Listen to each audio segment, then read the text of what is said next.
practice very situational, as you saw. We went through a lot of end-of-game situations, both offensively, defensively, on special teams, and a lot of times we'll do that in the morning practice of a double day. So we'll come out this afternoon at 3:30 in full gear and get after it pretty good. But I'm just very pleased with where we are right now. For our first time going through a lot of the end-of-game situations that can become very, very critical in a season if they come up. They were locked in, they understood it, and I think that's, the function of having a veteran quarterback, a group of guys that listen, and a group of coaches that coach it well. So I continue to like the way we're headed. I like the attitude. We're staying healthy. Theo still nursing his hamstring a little bit. We're going to keep him out of practice today, and then he should be good to go Monday morning up in San Bernardino. Paco's making a lot of progress. Marcus Moore, don't look for him anytime soon, just with the back. And other than that, we're rolling. So it's real good, real positive. Nike's been gone the last 2 days. Yes, he has. He's got an excused absence. Yeah, he's got an excused absence from us. Is there any chance he's off the team? He's got an excused absence from us. Do you have an expectation for when he'll return? He's got an excused absence from us. You guys, DB-wise, led the Pac-10 in pass defense. Is there a next step they can take, or is it just kind of maintaining what they did last year? You got all those guys back. You know what? That's a great question, because we did lead it, but and I like to say glass is half full, but I think you have to take a look at things critically. And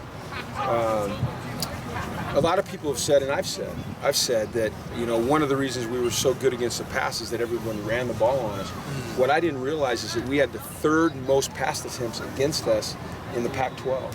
So that indicates to me that we were, that was a legitimate ranking. But we've got to be able to win, like the Washington State game. So that's the step we have to take, in my opinion. Close things out.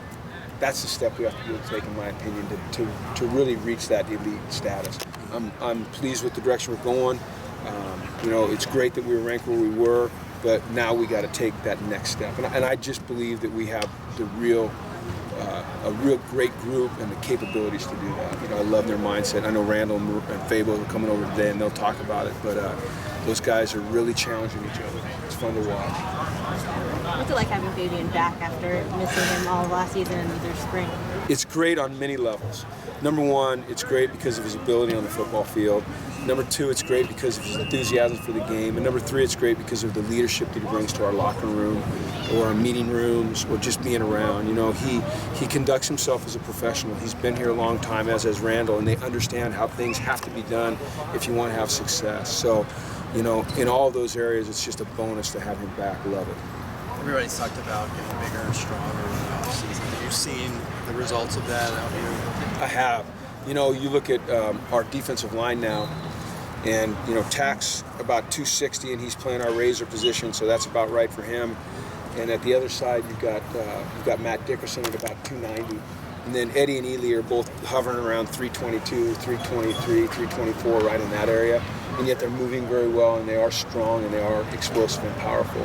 Some of the young guys that we brought in, or that came in from JC, Nick and Chicozy, and Bosch, big bodies, 300-pound plus guys. Offensive line, Quiz is at 318.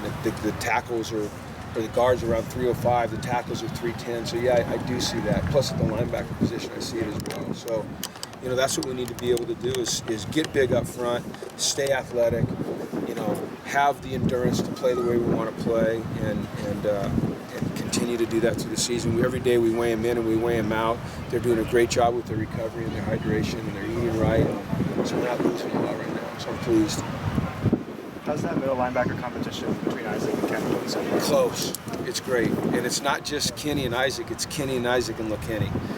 He's really played himself into that spot, into the competition, I should say. For a young guy, he has tremendous awareness, tremendous grasp of the defense. He came in and immediately kind of established himself as somebody that the guys could depend on, which leads to being a leader. So with those three guys, going after it every day, they're all just continuing to get better. It's fantastic competition. You seen the weather forecast for San Bernardino next week? No, what is it? First 2 days, 106. Really? Awesome. You guys will be over in the shade. No, you know what? We're excited to go to San Bernardino.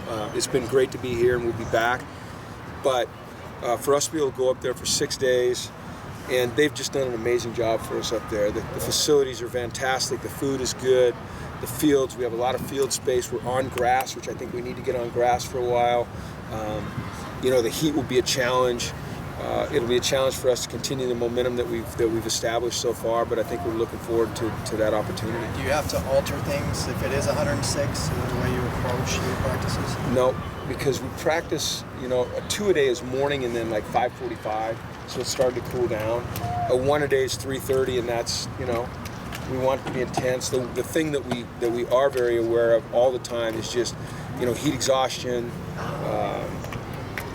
You know, you guys remember when Corey Stringer died, you know, with the Minnesota Vikings, and up until that point, people hadn't paid a lot of attention to, you know, the conditions, the heat. And I was in the NFL at the time, and we all had to take courses on, you know, recognition of heat exhaustion and heat-related illnesses. And so that's something that we're always very, very aware of. We've got the cold tub set up. We've got paramedics on site. You know, we're very tuned in to where our players are. We'll give them more water breaks, but in terms of like the work, we're going to work. In what ways do you think just 1 week in San Bernardino will help, instead of maybe 2, where maybe in that second week guys are a little bit worn down? See, that's a great question too, and you're hitting the nail right on the head. Is what I found is that last year it felt like we were kind of measuring ourselves a little bit. Guys were measuring themselves to get to that second week and get through it. And so now we can go out there for 6 days, have 9 intense practices, and say there's nothing to save yourself for. Let's just go. And then we're coming back to UCLA. So from a mental standpoint, emotionally, I think it's really going to help us. You know, it becomes, you really don't want it to become a drag. You know, you want them to approach every day with kind of a sharpness and a freshness and an enthusiasm. And I think what was happening is that, like you said, it was just bogging us down. So that's why we made the change. Do you foresee, I know you haven't gone through it yet, so you don't know fully, but keeping this kind of routine first week here, second week here? I thought about it a little bit. I think when we get back, I can answer that question much more completely. My gut feeling is that I want to go out there because I think it's a little bit of a test. But I also know we're building this amazing new facility. We have 2 brand new fields that we put in. We have access to this field. We have the amazing hotel right there. You know, it's, and then we'll just take a vote amongst you guys. So, I know what you want. Yeah. But I do think that there's a real benefit to doing it. So I would assume, without guaranteeing it, that we continue to do it. All right? All right, thanks everybody.